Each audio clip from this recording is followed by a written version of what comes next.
সুপ্রিয় দর্শক শ্রোতা, আমরা যেমন এই কেরানীগঞ্জে হযরতপুর গরুর হাটে চলে আসলাম, ঠিক যখন আমরা ঘুরতে ঘুরতে ক্লান্ত হয়ে যাই, ঠিক সেই মুহূর্তে এক ঝাঁক তরুণ ভাইদের সাথে দেখা। তাদের উদ্দেশ্যে একটি প্রশ্ন করাতে তারা যেন আমাদেরকে আসলে চমকিয়ে দিলেন। এই রৌদ্র খরার ভিতরে যেন তারা প্রত্যেকটা হাটে ঘুরে ঘুরে তারা এই গরুর সন্ধান করে থাকেন। কোন হাটে গরু, কেমন গরু উঠেছে, কীরকম দাম চলেছে এবং কীরকম সুযোগ সুবিধা চলছে, তাই যেন আসলে আমরা মিডিয়া ভাইদের চাইতেও যেন আমাদের এই ভাইয়েরা অত্যন্ত এগিয়ে। তারা যেন ঘুরে ঘুরে এই সন্ধানটি করে থাকেন। যেমন কোরবানি উপলক্ষে সামনে আর মাত্র 15 থেকে 16 দিন বাকি, সেই মুহূর্তে ওনারা যে প্রত্যেকটা হাটে প্রত্যেকটা যে ঘুরে ঘুরে যে গরুর সন্ধান করছেন, সেই গরুর সন্ধান কিভাবে করেছেন, কি গরু দেখেছেন, তাদের কাছ থেকে একটু জানতে চাইবো। আসসালামু আলাইকুম। ওয়ালাইকুম আসসালাম। আমরা অনেক সময় ধরে দেখতেছি আপনারা অনেক গরু দেখলেন ঘুরে ঘুরে রোদের ভিতরে, কিন্তু কেমন গরু দেখলেন এখানে? এখানে দেখলাম তেমন একটা গরু উঠে নাই, আস্তে আস্তে উঠতেছে, আর ওইখানে আনলোডিং হচ্ছে, শিপ থেকে নামাচ্ছে গরু। এখন আরও আসবে, 2-2.5টার ভিতরে জমজমাট হবে। এখন আমরা সব হাটে হাটে ঘুরে দেখতেছি কেমন দাম দর চলতেছে, যেখান থেকে ভালো হবে ওইখান থেকে পরে যে ইনশাল্লাহ নিব। আমরা যতটুকু জানি আপনারা অনেক হাটে ঘুরেছেন বা গাবতলী হাট পর্যন্ত গিয়েছেন, কিন্তু সেই তুলনায় এই হাটে এখন দাম কেমন মনে হইতেছে আপনার কাছে? এটা তো প্রত্যেক শনিবারে এই হাট বসে। এখন তো মনে করেন ঈদের আর বেশি দিন নাই, তো কয়েকদিন পর থেকে ডেলি হাটটা বসবে। আর এভাবে দাম তো আছে, এখন একটু বেশি আছে, কারণ ঈদের তো বেশি দিন নাই। আস্তে আস্তে যত সামনে যাবে তত দাম কমতে থাকবে। এখন আল্লাহ ভরসা, যদি দাম কমে দেয় তো ভালো। আপনারা কিনবেন কবে? আমরা এখন দেখতেছি, নসিবে থাকলে কালকেও হতে পারে, আজকেও হতে পারে, ঈদের আগের দিনও হতে পারে। এখন আল্লাহ মাহবুব যা লাগছে। সবার মনে তো এমনটাই চিন্তা যে আসলে কোরবানির হয়তো 1 থেকে 2 দিন আগে কিনবো।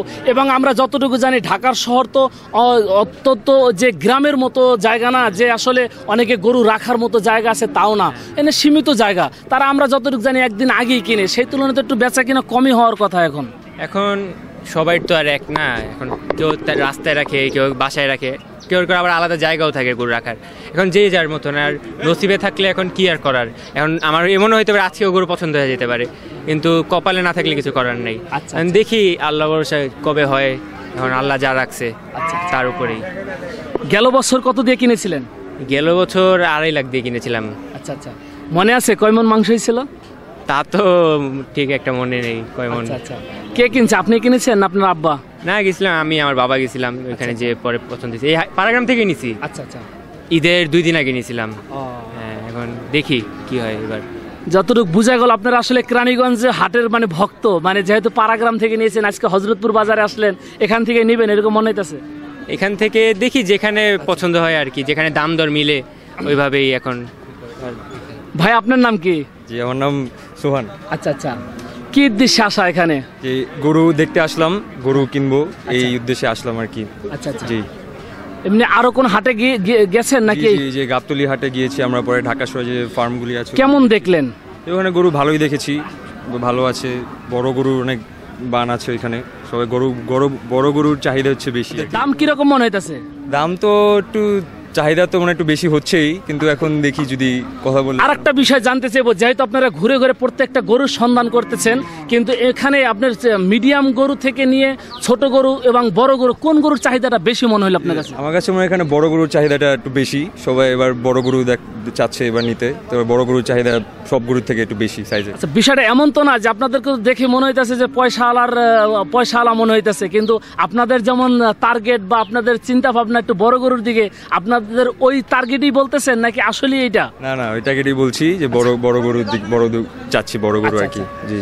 আমরা আরেকটু জানতে চাইবো, আমাদের কাছে এই যে একজন সীমন্ত ভাই আছেন, তার কাছ থেকে জানতে চাইবো। ভাই, আপনাকে তো মনে হইতেছে অনেক ঘামায় গেছেন। আমার তো ইচ্ছে করতেছে একটু ঘামটা মুছে দেয় আমার ভাইরে।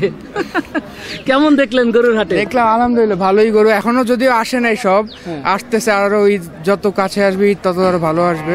এই রোদের ভিতরে আপনি ঘুরে ঘুরে গরু দেখতেছেন, আপনি একটু অনুভূতিটা বলবেন। আসলে আমরা ঢাকা শহরের মধ্যে থাকি, তো দূরে কোথাও গ্রামের দিকে যাওয়া হয় না, তো এরকম জায়গায় পাইলে একটু দেখতে ইচ্ছে করে যে দূরে দূরে গিয়ে গরু হাটটা ঘুরে আসতে ভালো লাগে। এই জন্য আমরা আসলাম আজকে গরু দেখতে। এখন আরো ঘুরবো অন্য জায়গায়, দেখি কেমন হয়। সুপ্রিয় দর্শক শ্রোতা, একটি কথা আপনাদেরকে জানিয়ে রাখতে চাই, যেমনটি এই সীমান্ত ভাই আমাদেরকে জানিয়েছেন, আসলে ইনি কি কষ্ট নিয়ে বলেছেন নাকি দুঃখ নিয়ে বলেছেন জানি না, কিন্তু তিনি যে কথাটা বলেছেন আসলেই যেন দুঃখ পাওয়ারই কথা। আমরা যেমন ঢাকার শহর যে ইটের ভিতরে দালানের ভিতরে থাকতে থাকতে আমাদের আসলে অতিষ্ঠ হয়ে গেছি, গ্রামগঞ্জের আমরা কোনো খোঁজ খবরই রাখি না। গ্রামের মানুষ যেমন হাতে করে গরু পালে এবং নিজ হাতে ঘাস কেটে কেটে খাওয়ান, শিশুর মতো গরু পালেন, কিন্তু ঠিক আমরা এই ঢাকা শহরের মানুষ সেই রূপ তো দেখা দূরের কথা, আমরা একটি গরু যেন হাতে ছুঁয়ে দেখাই আমাদের জন্য দুর্ভাগ্যের বিষয় হয়ে যায়। ঠিক সেই মুহূর্তে যখন এই প্রত্যেক বছর কোরবানি উপলক্ষে একটি করে হাট মিলে, এই কোরবানির উপলক্ষে সেই যেমন সন্ধানটি এই সীমান্ত ভাই পেয়েছেন, ছুটে আসছেন এই কেরানীগঞ্জ হজরতপুর বাজারে। ভাই আমরা যতটুকু দেখতে পারলাম এখানে আসলে মানুষ দাঁড়িয়ে থাকা তো দূরের কথা, এখানে প্রচণ্ড গরম মনে হইতেছে, কিন্তু এর মাঝে যে আপনারা ঘুরে ঘুরে গরু দেখতেছেন, কিন্তু একটু অনুভূতিটা বলবেন।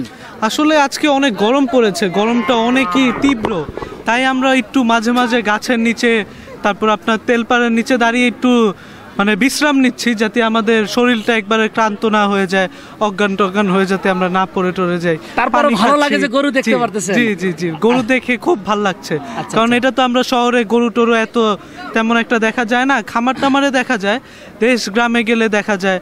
এটার জন্য আমরা চিন্তা করলাম যে না, একটু আসি, হাটের থেকে একটু ঘুরে যাই, দেখি অবস্থা কি। যদি ভালো লাগে তাহলে আজকে গরু নিয়ে নিব, যদি না হয় তাহলে আল্লাহ যেদিন রেখেছে সেদিনই নিব।